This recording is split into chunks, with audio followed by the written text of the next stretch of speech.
Good morning, everybody. Well, the day is finally here. It's the end of the season for Skydive Twin Cities. We had a great season, no injuries, and did a lot of jumps, so that was awesome. It's time to bring the Caravan back to Texas, where it's going to spend the winter, at least part of the winter.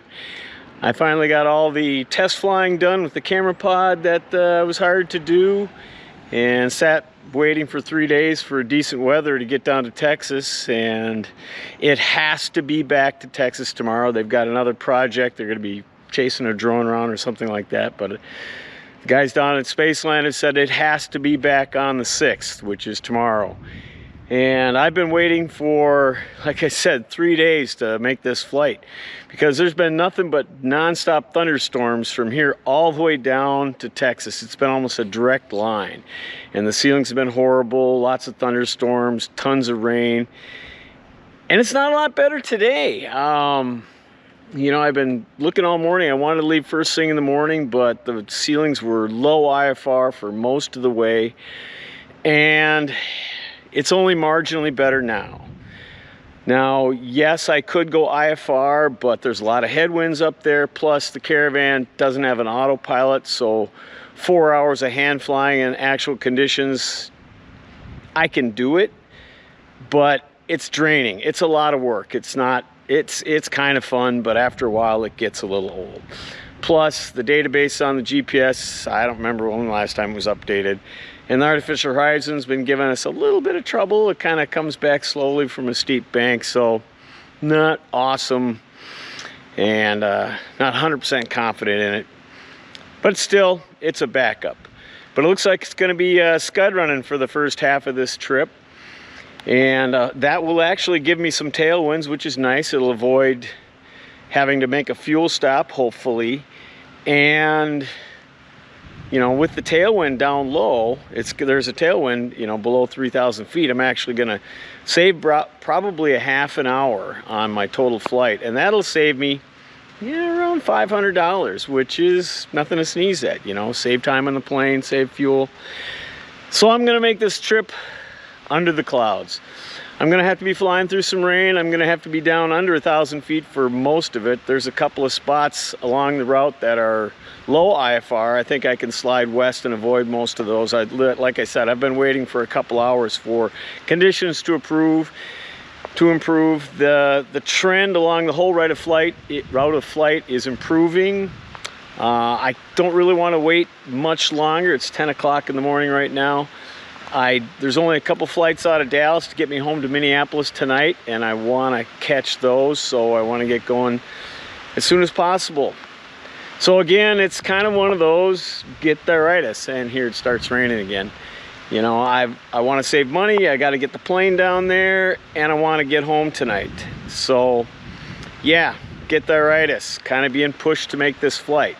Is it a great idea? No, not really, but I've got a ton of experience scud running, flying low. I don't recommend it for everybody, or anybody for that matter. Today's gonna be a sporty day.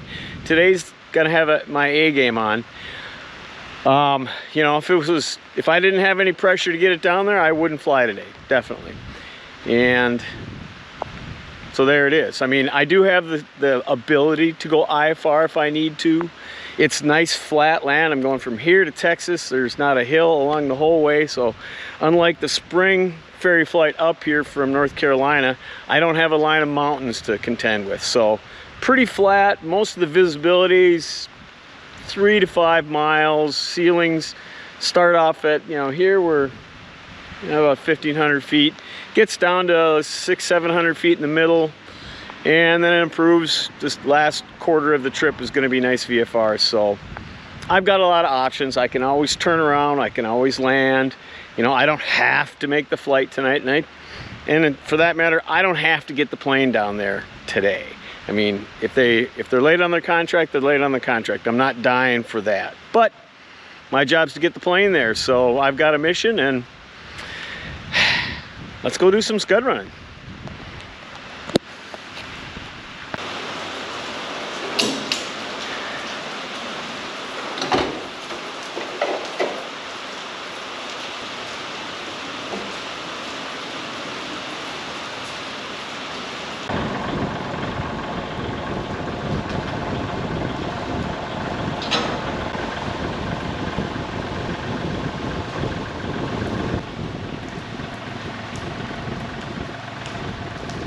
Okay, well, here we go. Of course, it's raining as I leave. Gotta love that. But the ceilings here aren't bad. I won't encounter bad low ceilings for half hour or so. Then I'm gonna have my work cut out for me, looking for doable ceilings and visibility.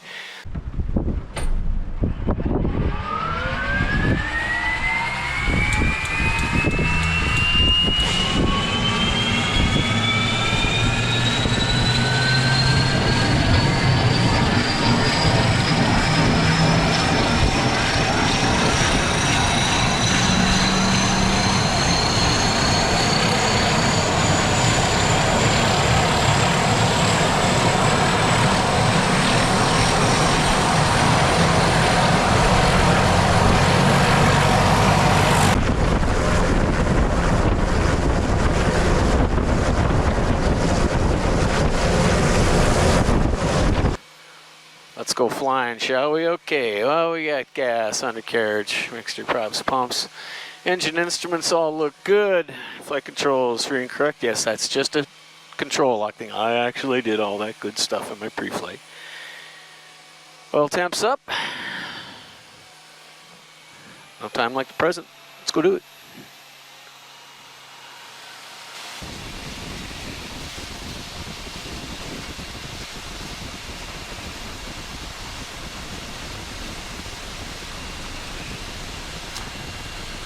On a short field takeoff, I always bring up the first notch of flaps as soon as I break ground, and the second notch as soon as I'm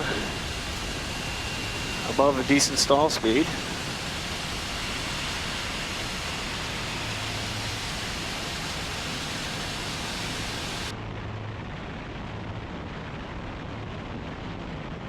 Oh yeah, the visibility looks like shit right off the bat. Wonderful. Just freaking wonderful. Why do I do this stuff? I don't know. But, criminy. Looks like I got decent ceilings to start with. It's about 1,000 feet. That's pattern altitude, baby. You send students up working on their touch and goes and this stuff. Oh, maybe not.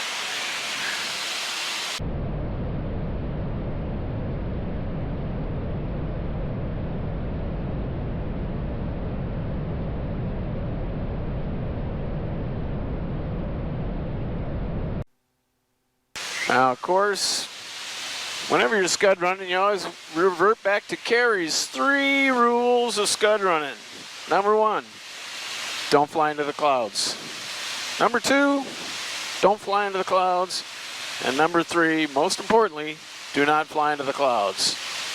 Unless, of course, you're going straight up and file an IFR. Turn around if you need to. Don't get yourself into any corners. Don't overfly your headlights, meaning don't go faster than the visibility will allow you to turn around and see what's ahead of you. Right now it looks like I got about, I call it 6 miles. It's not horrible. It's kind of a ragged base.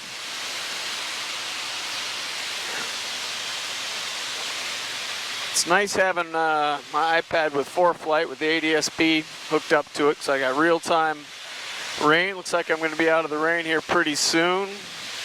Also gives me terrain avoidance and obstacle avoidance. It's been flashing up, showing me where the towers are. If I didn't have that, this would be kind of crazy.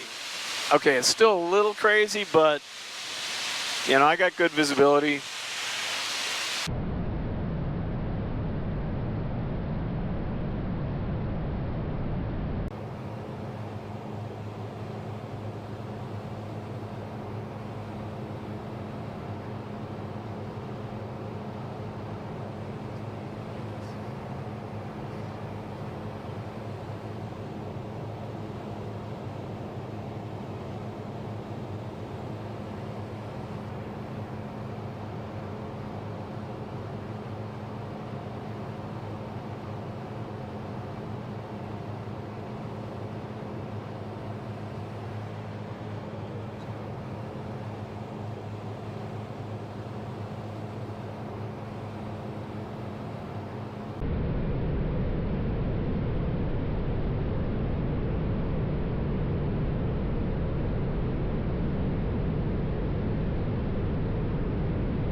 Well, that didn't work. Stuff got a little lower than I was really comfortable with, so pop-up IFR clearance, yeah. Probably a lot smarter.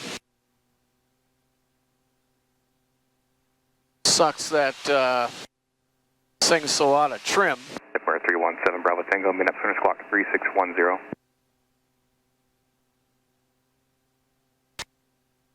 Hand flying, this thing is a mother.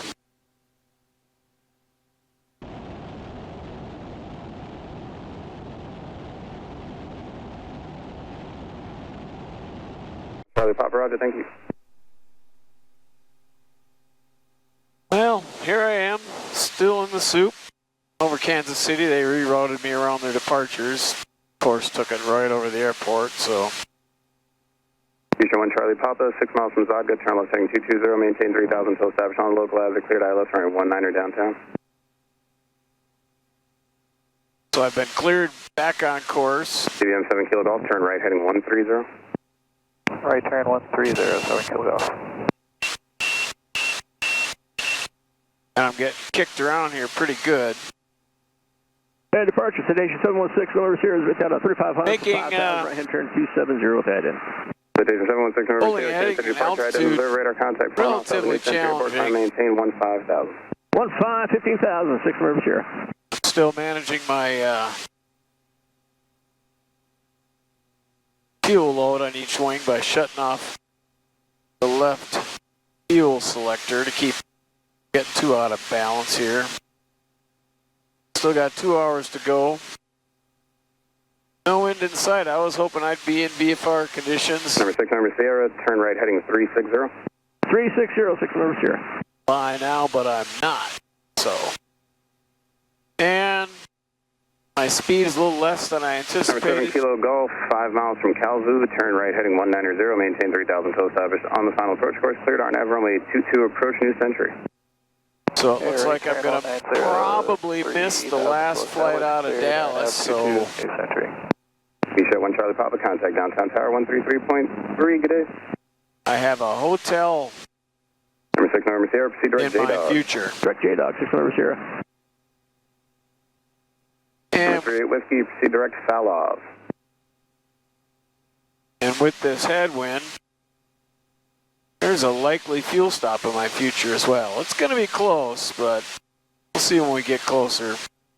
But I don't like to push it, so fuel stop's going to definitely put a dagger in my plans on getting home tonight. Oh well. The life of a ferry pilot. Whee!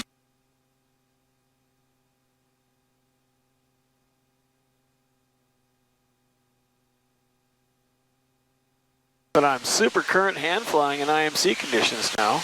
Well, I got that going for me.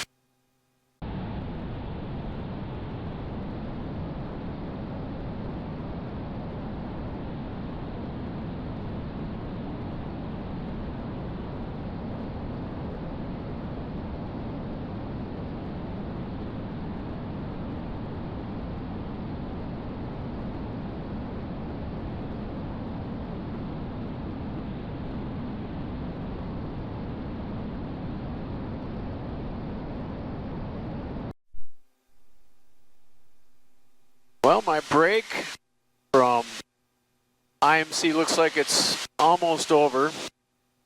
Got some buildups ahead. Got some IFR traffic underneath me.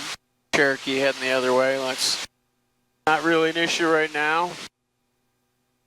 Got my fuel balanced out, so I'm going to turn the left tank back on. See if they feed evenly now, or if I got to continue to swap back and forth. It's really tough flying an airplane IMC with no autopilot with a huge fuel imbalance. You got a really heavy left or right wing. It's a struggle. You know, I do have aileron trim in this, but it doesn't stay really well. You know, you set the thing, you get the plane all trimmed up, and that aileron trim knob just kind of undoes itself after a little bit. And you're back to fighting it. It's only moderately turbulent, not even moderate, slight bumps. It was bumpy for a while, which was also making it challenging. And here come the clouds again, so Class 1 Delta Bravo, contact water. back to my scan. 189, 1 to the Bravo, good day. Warrior 619, fighting 190. So far the artificial horizon is working, so I'm not having to 1 airport Delta. do partial panel, which is also really challenging. I've had to do it a couple times in my illustrious career.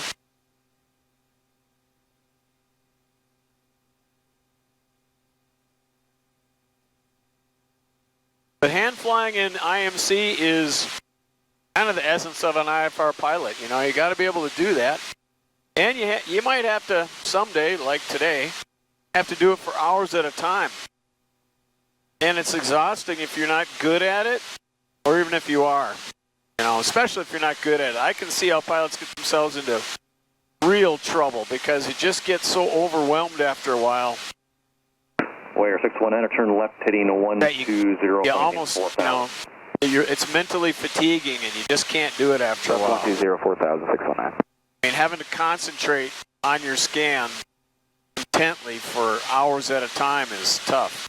I've had to ferry a couple of planes from the United States to Europe over the North Atlantic a few times with no autopilot. And that is way exponentially harder than a plane with an autopilot. You know, you got a 10-hour, 15-hour leg at night or in IMC like I am today. And you got your work cut out for you. By the time you get out of the plane after a long ocean crossing of hand flying, man, that's tough.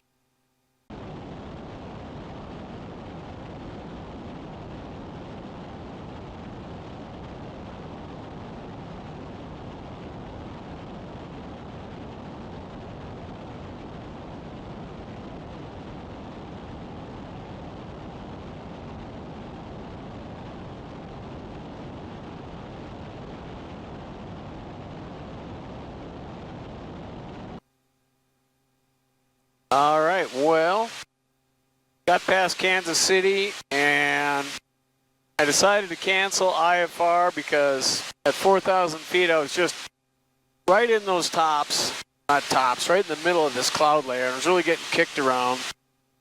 And I could have climbed higher and got on top, but the headwinds are stronger there, so I elected to go underneath. I got great visibility, and according to ForeFlight and my wonderful ADS-B Sentry, I've got IFR conditions all the way down to Texas, so this is a lot better. I was about 2.5, 3 hours of hand flying in IMC. Really getting kicked around. It was pretty challenging. One thing you don't think about when you're hand flying is if you have to do anything, put your head down and look at an iPad or something like that.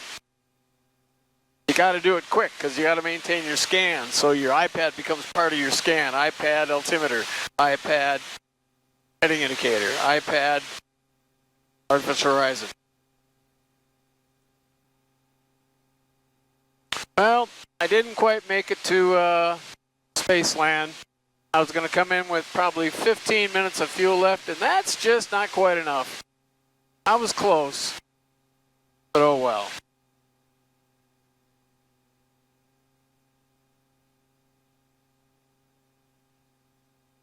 McAllister traffic, Caravan 1 Fox Lima, final 20, full stop from McAllister.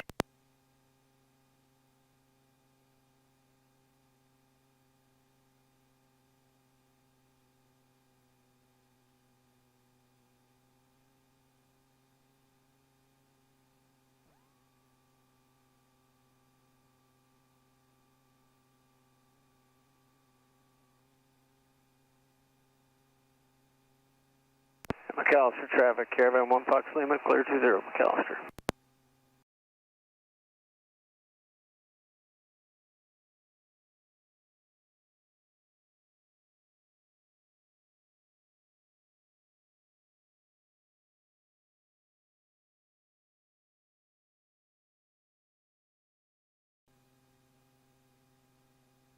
All right, here we go. I'm just about 2 minutes off from Spaceland on the final leg of my ferry flight.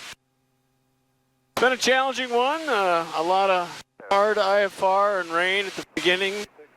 Especially difficult in a plane that the aileron trim doesn't hold and fuel flows unevenly out of the wings. So that was hard.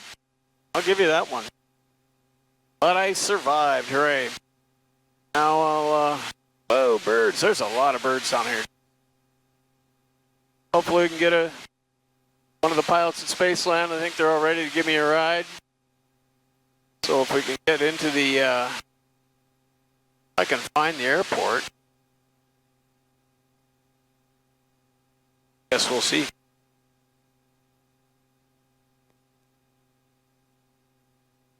We'll get a ride to the airport to Dallas. There it is. There's Spaceland.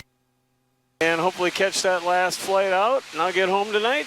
If not, then I won't. This is a narrow runway. Wow.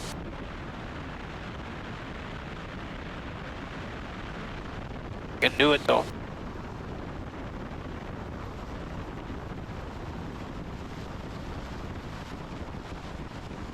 Squeak, squeak, squeak.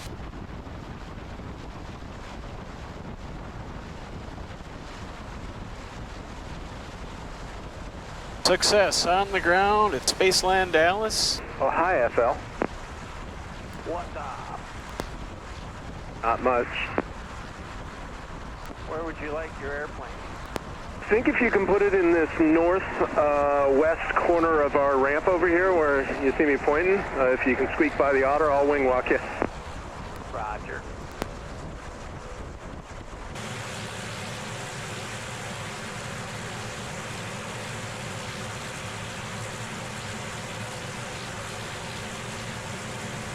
Just turn and face the hangar.